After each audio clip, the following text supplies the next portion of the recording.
Mark, Good morning, Catherine. where are you? Very specifically, I'm in the library at Tufts University in Medford, Oh, Boston. Texas? Boston. Boston. Mm. Not Boston, Boston. Hmm. Okay. Oh, Mm. good. Nice to see you. Yeah, likewise. Yeah. So what's new with you? Ah, man, everything's always different, but always the same. Yeah. Yeah, it's true. It's true. Um, yeah, I guess since we last spoke in any meaningful detail, I've moved to Boston. Oh, I was in Rhode Island. right.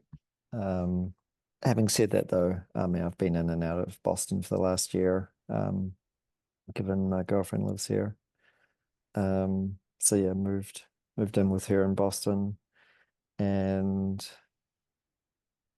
yeah, lots of travel, lots of bits and pieces. New York, Rhode Island, Massachusetts, New Hampshire, Vermont. All Um, work? um, no, not all work. Yes, maybe a good mix between personal and professional. Yeah. I have a new kitten who's just asking for a little attention. Yes. She loves the show. So Mm, it's I taken a bet. toy. So I had my hip replacement replaced on Monday. Wow. So that's kind of the new thing in my life, but I'm doing Mm, really well. So just get a little foggy when I take my pain meds. A hmm couple of hours, they would make me loopy and then it settles down and it's okay.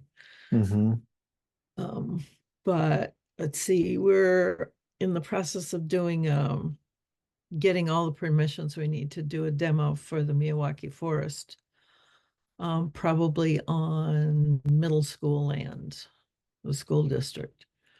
So that will be a nice demo, and I'm trying to create a curriculum to go along with that to sort of entice them to do that and to integrate it into what they're doing. Mm, So, and I've had a lot of excitement around the curriculum. I've had people want to buy it already, and I was reminded that I need to partner with the university here that's been doing curriculum, not from the Miyawaki or the biotic pump perspective at all, but from the old carbon perspective. So that's going to be a big change for them. So we'll see where that goes mm, as we move from carbon to water and the difference that that makes, because you can control the water. You can't do much with carbon, really. Um, mm, so we're spending all this money and paying all this attention to the carbon cycle, which is like 5% of the impact. And it has nothing to do with climate. It doesn't impact climate at all. You can store all the carbon you want, and the climate doesn't change one twit because it's all connected to water. But if you work with the water cycle, then you can actually influence the climate, which is our goal. I mean, that's the whole point of Soil Smart is to create enough cooling that you will have an impact. And if you do that at scale, we really will.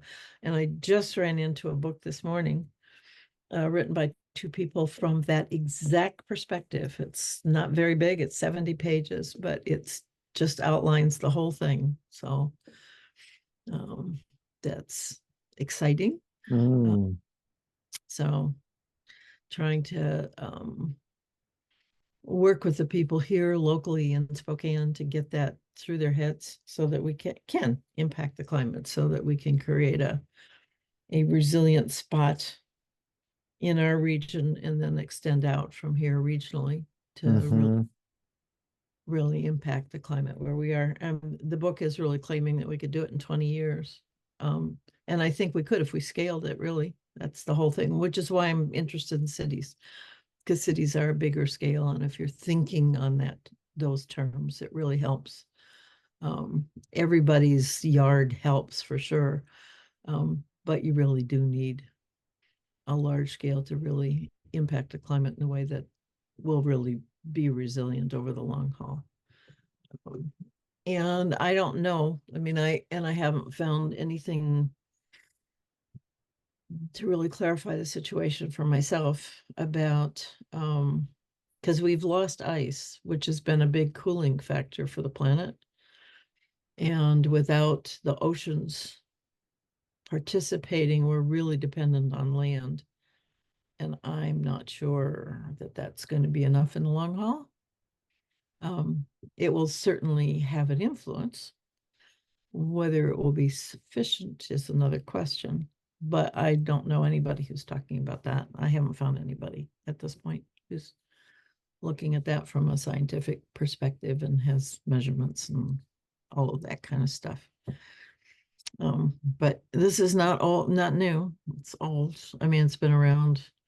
I'm finding things 2012, 2019. So it's not like this is brand new understanding. It's just been kind of hidden, and it's really attached to James Lovelock's understanding of the planet as a living body that cools itself, which is, some people some people are, can't possibly be true. So there's that dichotomy, but at least they have um, measurements and data and that kind of stuff to support them now, which they might not have had a few years ago. But still, the hole that is left by no ice is going to be huge. And whether we can shift it enough to put some of that ice back, I don't know, or to halt the disappearance, I don't know. I think that's still to be determined.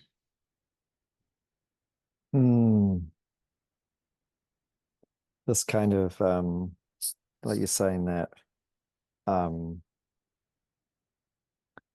this reminds me of the idea of um sort of elevating in our presence what we do know, because there's just infinite things that we don't know, and that's not particularly helpful. But there's a ton of stuff that we maybe not as individuals or groups or in a distributed fashion do know, and to have that those things be more widely in the presence of the thinking processes of more people and groups as a general orientation will matter, because the things that are in our thinking processes influence what we do, and what we do matters because that's what brings about or informs the next moment. And so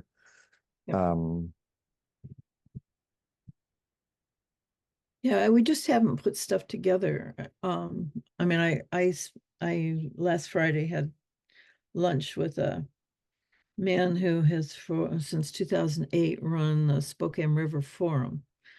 And so he's really big on water in the river. Did a fabulous water conference for the expo. And when I told him about the biotic pump, he was very huffy and said, well, you're upsetting 40 years of my understanding of the planet. But when we had lunch, I said, it's really not new information. It's a new way of putting it all together. And he knows, like all of us do, that water comes out of the ground. The headwaters of almost all of the major rivers are coming out of the ground. They're springs. And the minute you say that, they go, oh, yeah, well, and it's not going to come out of the ground if it's not there, And so if you want rivers, you've got to have water in the ground. But we've not really said that to ourselves before. We've never said that sentence. And so it's just been hidden in plain sight. And the minute you do, it's like, oh shit, yeah. Yeah. So we just have to really keep the water we get. That's really the key to making everything else work. And then the science piece that every time water changes shape, it either uses heat or gives off heat. And that's where climate comes from. That's how the temperature is regulated, is when that water goes poof or comes into existence. Either way, it makes climate in that process. And that's what the biotic pump's all about, is the transfer of water from one shape to another, from vapor to liquid to vapor. And every time it does that, it has an impact on the climate. So we can really have an impact on the climate if we just let it do what it wants to do and make it happen, you know? So yeah, so land design to hold water and planting Miyawaki forests are the best bet that I've found for really having a real impact on the climate fast. Yeah, it's yeah, not rocket science. Mm. One of the things that I look for in activities that aspire to make a difference to climate is the activity's ability to influence the context that other people and other groups are taking actions in. So I say that because like none of these activities, singular activities, if they stay singular activities, none of them will make a difference because they're not substantive enough by themselves. Well, they're not And changing the way we understand the world. that They're that just that they're just that too. parts and pieces. Yeah. Yeah. But what I'm saying here is that it's very important in any activities that you and I are taking, or that people who um, aspire for their work to matter towards a movement to flourishing humanity, or however it's described, is to check in on the ability of those actions to be changing the context that other people who are taking actions in are in. Because like we get in this trap of going, oh, this thing needs to be in this place, so we're going to start a project and we're going to do it. And whilst all of that is true, it's not sufficient if that set of activities that are being done in that place don't also have the ability to come into contact with other people and other groups that are taking actions. Because if they don't, then we don't get over time an increasing number of people in groups in a place doing their job, their activity, whatever it might be, that is part of a system change spreading out from its starting point into the wider system that's a part of. Yeah. So I that know. that Yeah. becomes a question of any of these projects, is knowing that, let's just be really specific about a particular, forest in a school. Um,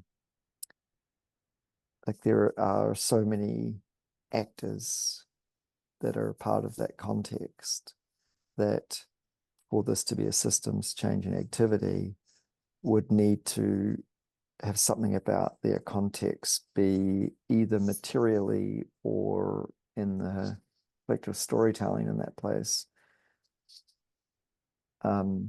shift something in their context that Right. they they either have to or are enabled to think a different thought or make a different action or learn something. Yeah. Or see the connections. Yeah. Yeah. For me, that's where the soil piece comes. So is such a key, because we're not thinking about soil at all. It just is not part of many of the conversations that we're having, even around the environment. Soil is just not a big deal. And from a city's perspective, we've got stormwater people, we've got river people who are worrying about water and how much water we have to drink and that kind of stuff. We have urban forest people who want to put up trees and do all that kind of stuff. and what connects the soil, and none of them are talking about it. So for them to begin to see how what they're doing, um, and the role of soil in what they're doing is the connecting piece through all of it. And it makes it become a system instead of lots of parts and pieces. And I'm kind of optimistic too that when you really get the magic of the biotic pump, and that those little particles, those little bacteria that the tree give off, that the water forms around to become rain droplets. I mean, that role is really magical, and there's something very spiritual in understanding that role of that little bit of life in maintaining all of life, and that being able to really see and appreciate the magic of bacteria in the soil and bacteria in the air, and how they nourish and make life possible, is, a tap into the spiritual, a tap into the reverence that we need to have for life again. um, and just seeing the need to keep that alive instead of killing it in all the ways that we do, especially in the soil, um, just opens up the whole conversation of no chemicals, and why are we using chemicals without even having it. If you're just really wanting to keep that alive, then gosh, I guess the other stuff doesn't work. You don't even have to say it. And I don't talk about it. I don't talk about it. It's about keeping that alive. So what do we need to do to keep it alive? Well, we can't kill it. That's the start. And keeping it green, and cool, and all of those things. How do you do that? Well, you have plants on it, and you have water in it. Those are the two things that keep it cool and alive. So it just, yeah, I'm really hoping, and that's where the curriculum, that's one of the reasons why I'm really enthusiastic about the curriculum idea, is that it can be done in a way that opens up that up to kids at an early age, and keeps and deepens that conversation as they grow, because the curriculum will go from kindergarten to high school. And every school will have its own level of understanding of that. And for the kids to be able to know that it was planted by kids of their age at that school, and to be able to see what happens in a few years, and to remember that that is happened when they were at school in that place, I'm really hoping will be sort of revolutionary and revelatory, um, Mm. and become part of their story, and part of the story of this place for them in so many ways. So they'll have a real connection to those mini forests, and a sense of ownership in place that they don't really have now, because they go through the school, but there's really nothing there. Mm. You go back and it's changed, but it's not like there's anything you contributed particularly. Mm. Um, so we'll see. Yeah, we'll see. The school district has to agree. We're in that process. And there's two schools in our district that are low income, which meet federal criteria. We've got $6 million, $12 million to spend. So we've got more than enough money. We've got several other groups that want to contribute. All that's good. So we'll see. Mm. When you say like there's all these groups interested in, I forget exactly how you said it, but you said at the end that none of them are thinking about soil. No, none of them. Um, if you were to put on your little imagination cap, um, in this sort of change journey, like when would they need to be thinking about soil? to be playing a role that was helpful for all of the things that are occurring. Well, right at the beginning, which is why the Miyawaki method works for me, because that's part of the method is refurbishing the soil. You have to dig down I 3 guess feet. it's some kind of, That because I think it's a so little bit unrealistic to like,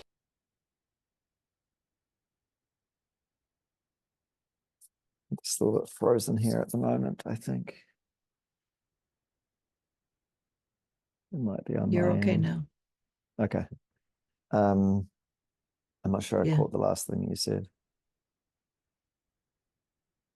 Well, you asked me when soil is comes into the picture, and I said at the beginning, because that's why I like the Miyawaki method, because it requires that you start with the soil. Um, and that's kind of the experiment. So I'm working with the Lands Council, which has been here for 40 years and prides themselves on all the trees they've planted, although, and I forget, I don't even know if Justice has told me what their survival rate is, but there's a certain percentage that they assume Sure. is not going to make it. Um, and that's not true with the Miyawaki method. They lose almost no trees. Mm-hmm. It also grows 8 times faster. So when I told her that, it's like, well, we could do a demo and see, because they don't really believe that that's true. Mm-hmm. And so that's what we're doing, is a demo for them to see. And if they can see that, then they may change their planting method. And I've kind of talked to her. I mean, it's the way they've written the grant for the federal government, it appears that they have to plant so many trees. They don't have to plant them individually in front of people's homes, which is what they've used to doing.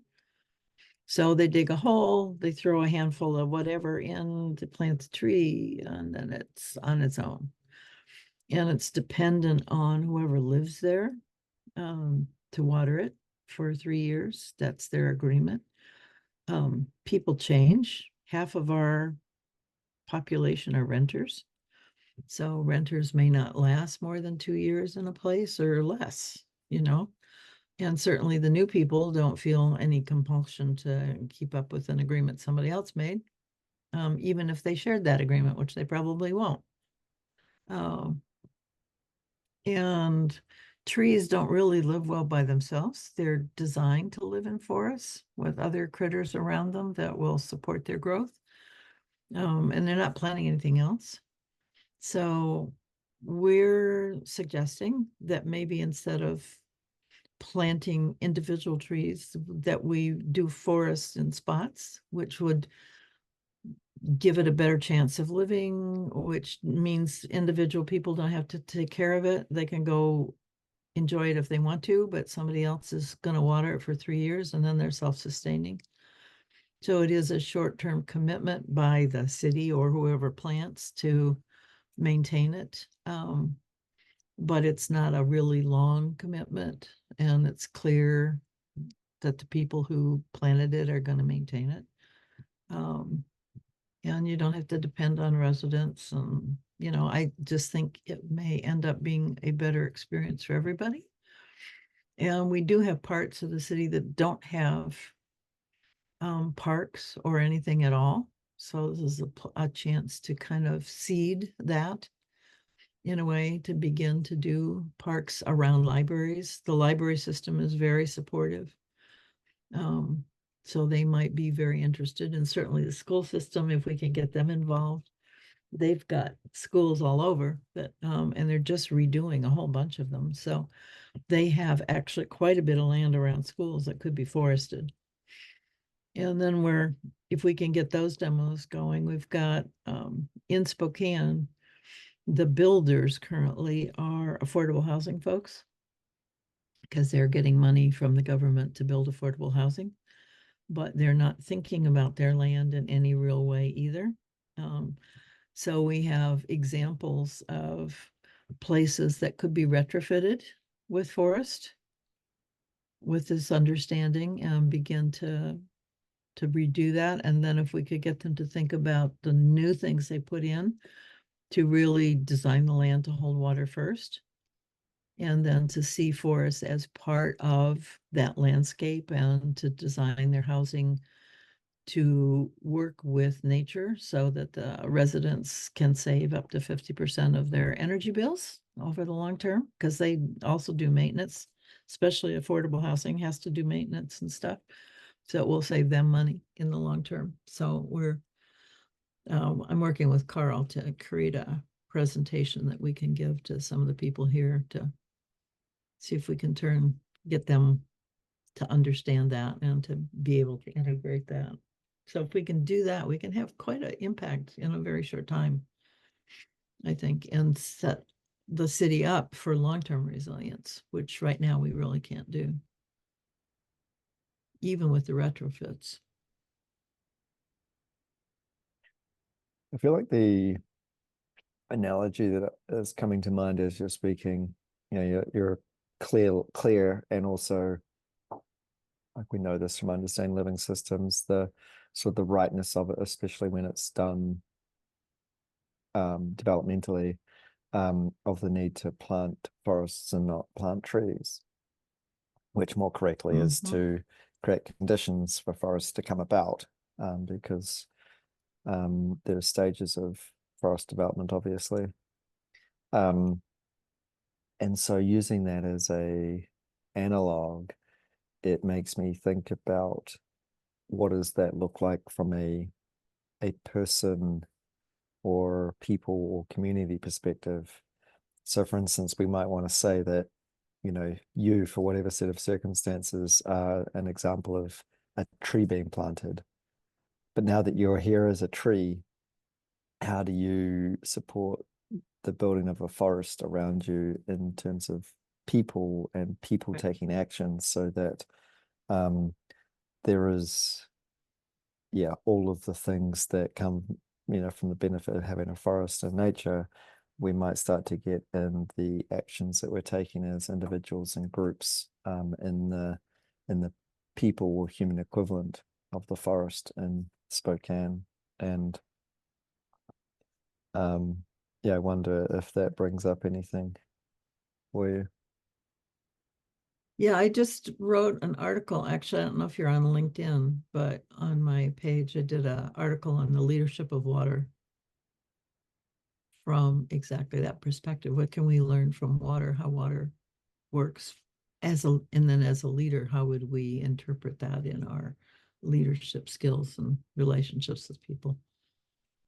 So Annie's got real excited about that. Mm-hmm. And Rick Bothello, you know who he is? Mm-hmm. Rick sent it through Chat GPT, which came back with, well, part of this is established science and part of this is pseudoscience. And, the whole part of that, the Lovelock piece is not really established. And so we're really not sure that. And I said, Rick, what's your point? I don't know what you're trying to tell me about doing this, because if you'd asked me that, I would have told you the same thing. I understand that. Mm-hmm.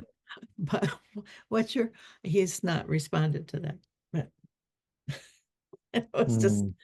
very very funny that that was his approach to the paper. I mean, he didn't, yeah.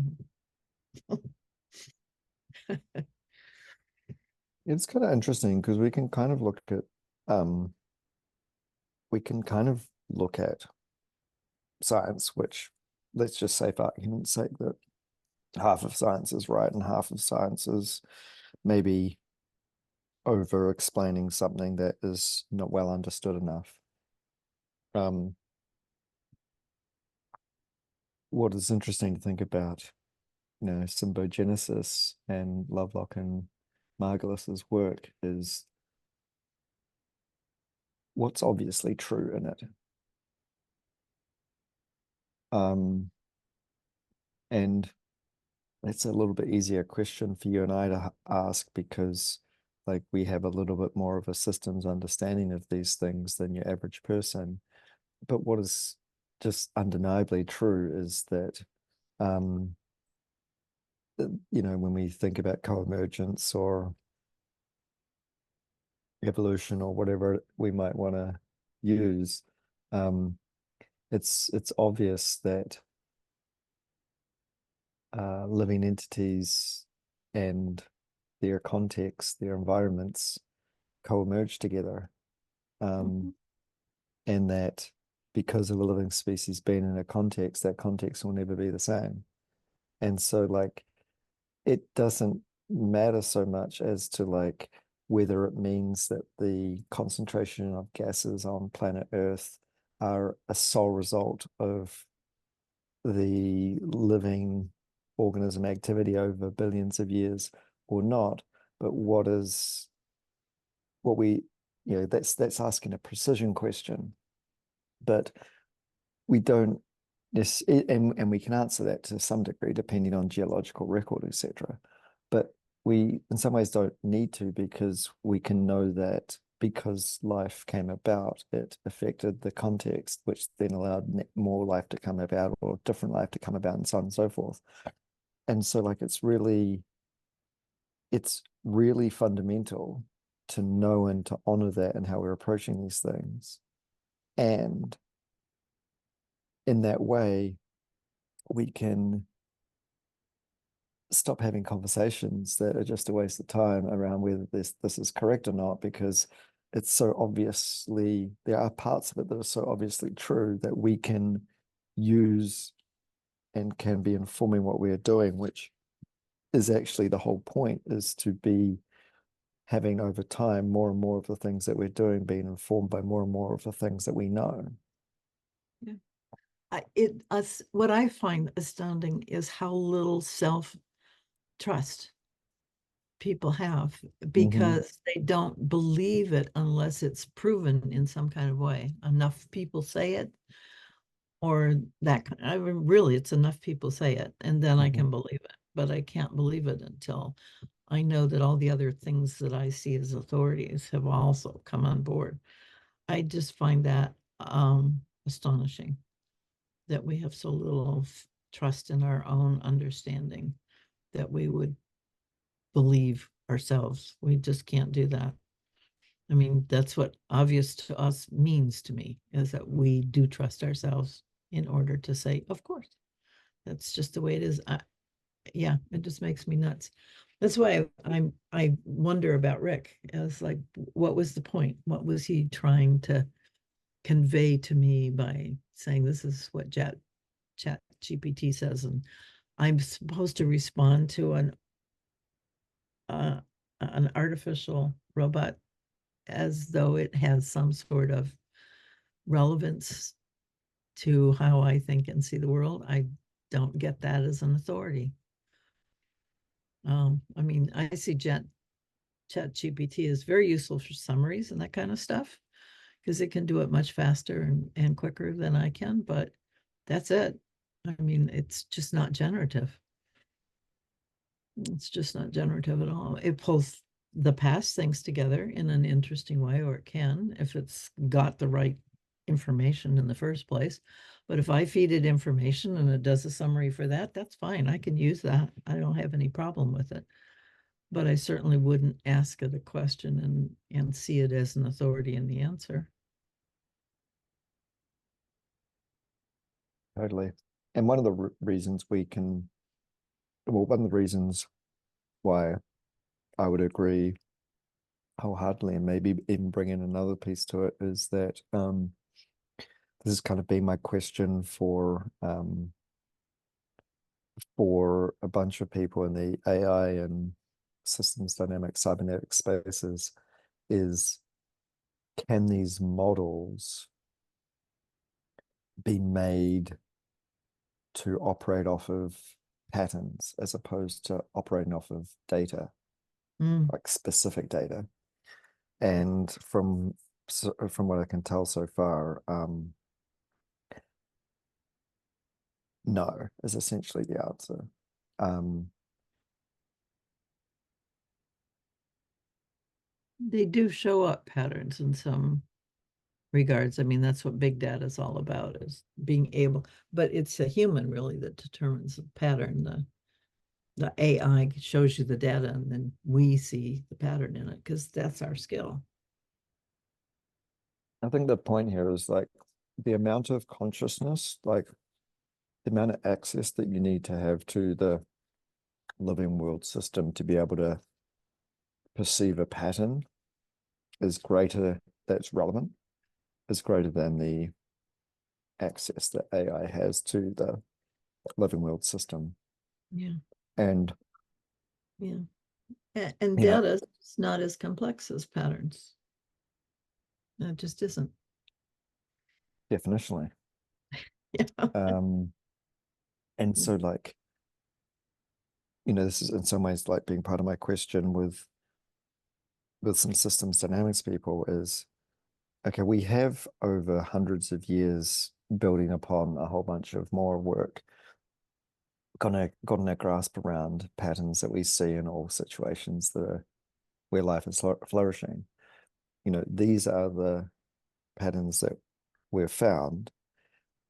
How can they be captured in your model so that your model is using them in the way that it does whatever it's doing?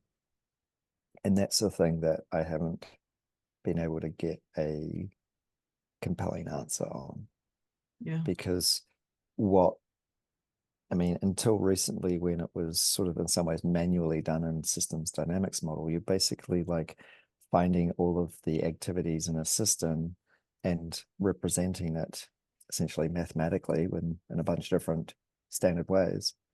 And then you can literally build a system. And that's great if your system's a machine, because then you can actually do it, because a machine is essentially that simple that you can do that. And so you can get your digital twin of a machine. That's totally like fill your boots, go for it.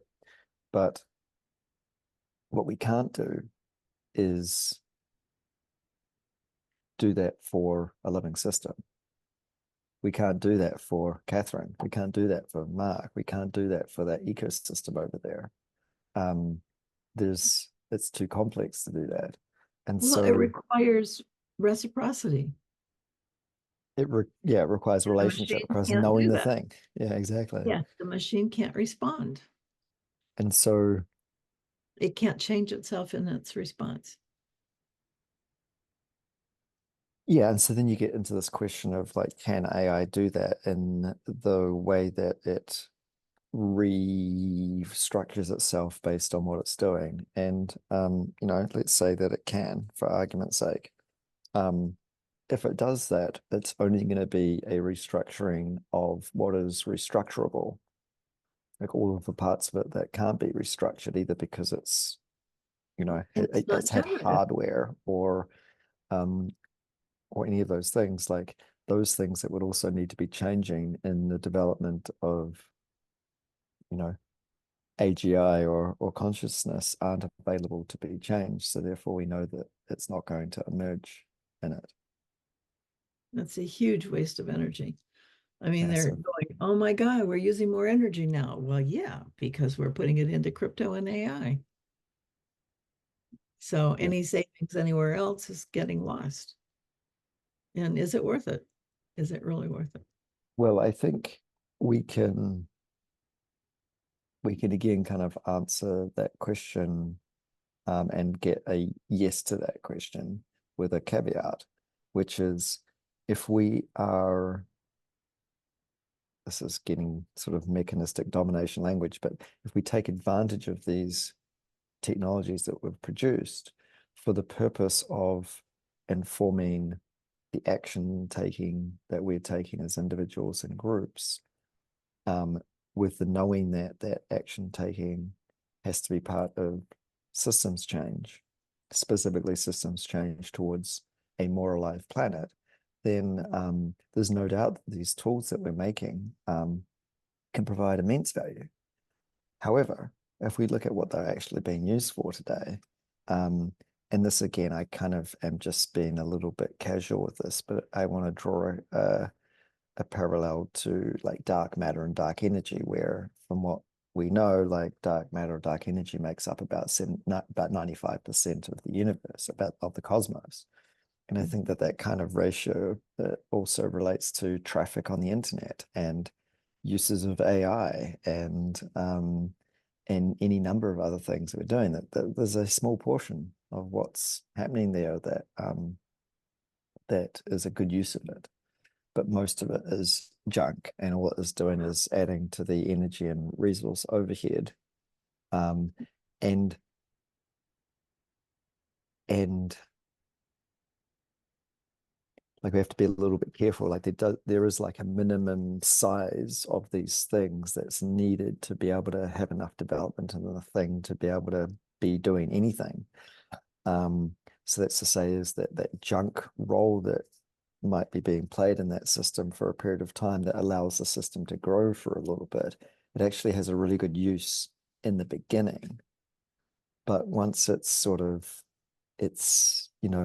moved beyond its sort of initial thing and all that it's doing is growing and it's not actually getting smarter, then we don't want that type of growth. We only want the growth of the type that's actually going to be supporting systems change, essentially. Right. Right.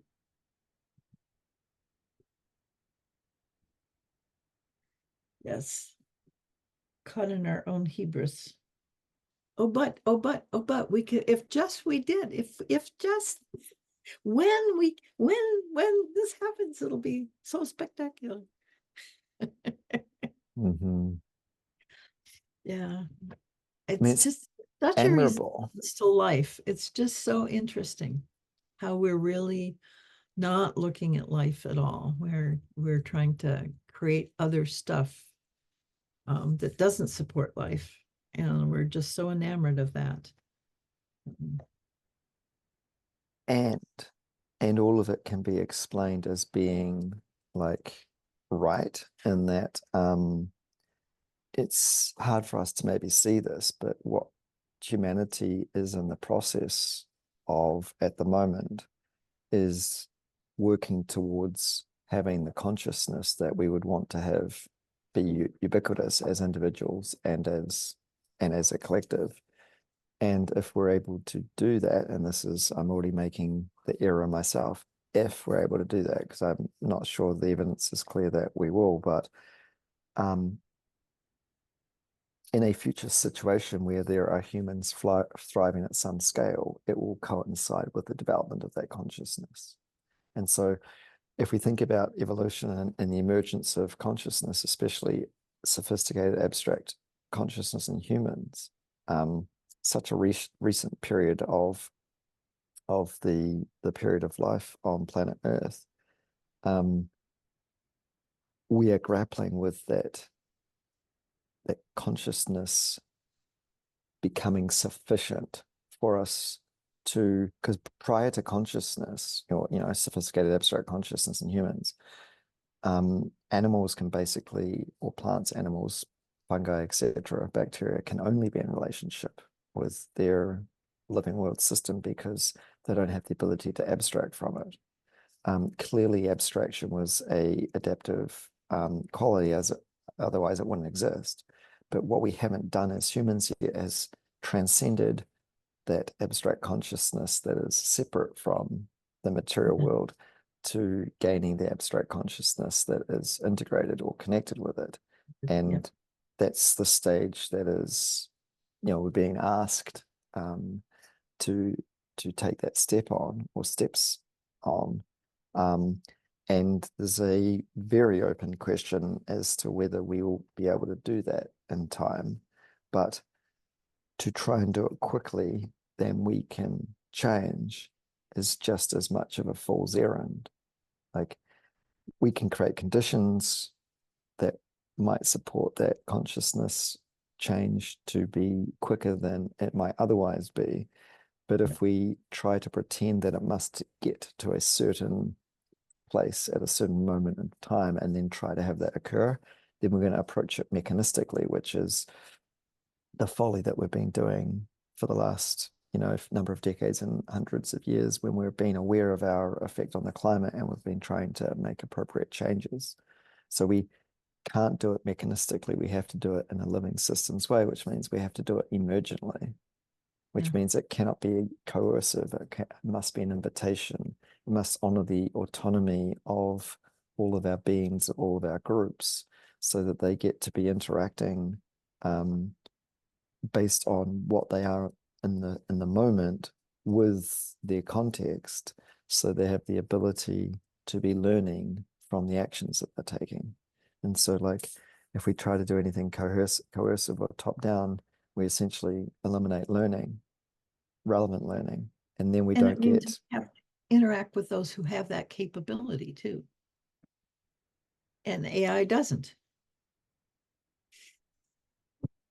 It's like we have to interact with life Yes, we instead have of to interact interact with life. online. Yeah, we just have to. And we're just so resistant. Yeah. And it does ask some tough questions of us, because we get to be asked, how much of our week do we spend outside? How many hours a day do we spend outside? How many, and of that time outside, like, how rich is that interaction with all of the other beings? And I think the number of people that are doing that in a really high fidelity way is a very, very small number. And I certainly wouldn't put myself in that category. No, neither. And so that's a reminder of activities or actions I can be taking, or I will be doing more of in the future on this journey. And if that doesn't happen, then I'm simply not on the path. Yeah. Yeah. Yep. Yeah. So I'm hoping that the building forests will be a step in that direction for folks, especially for younger folks, to begin to see what that's like and how much it adds to your life to be engaged in that way. Mm. Want that enough to stay there, to play there.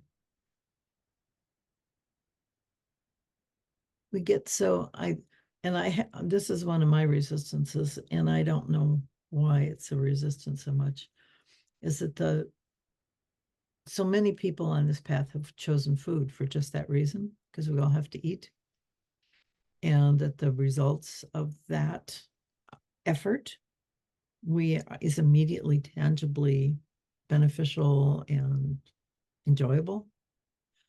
And I think that's all true.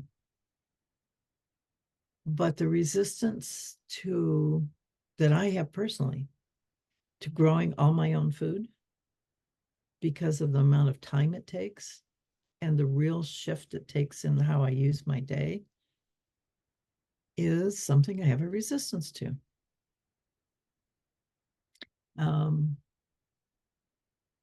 Yeah, so the forests are different because it's a lot of energy, and then you can let it go. You don't have to spend a lot of time with it. You can spend time in it, but you don't have to do so much for it. So it doesn't take as much time out of the day as growing food does. And you can add food, Right. there's no reason not to add food. But it doesn't feel like it's tying us quite as much as food really is. Mm. I mean, if you start growing your food, you're tied to the land. You really got to spend time there. That has to be a big part of the way you're spending your time during your day, period. And I think that's one of the resistances that we don't talk about much. Because we all understand it's good. We all understand we should do that. And we still don't want to. Well, we can like simplify that a little bit to say that we're not doing it. Whether we want to or not is another question. But what we can say is that if our context that we're being in stays the same, we wouldn't expect us to make a change in our set of actions. So yeah, I mean, just taking that as one example, and offering one little detail that will be different when we are making food more or more involved with the food process. We'll be in larger numbers. We'll be in community where we're not doing it ourselves. We're doing it with others. and then we start to get into situations where it is something that we can do. But at the moment, living in our own little boxes, it's not a set of conditions that afford that set of activities to occur for very many people. Yeah. Yeah. Well, and that's part of our understanding of our growth toward civilization is that we got out of the garden, Mm-hmm. literally, and into something else. And so it feels very much like going back. And I think that's part of the resistance. Mm, Yeah. Yeah. And on the other hand, I think that that's going to be something that we are going to have to do at some point because the system we've created to handle that for us is not going to last for very long. It's going to shatter and break pretty quickly. So absolutely. those of us who can go back into that are going to be more likely to survive than those of us who don't. Totally. Yeah. Um, in the acknowledging that I need to restart my computer before 1/2 past the hour here.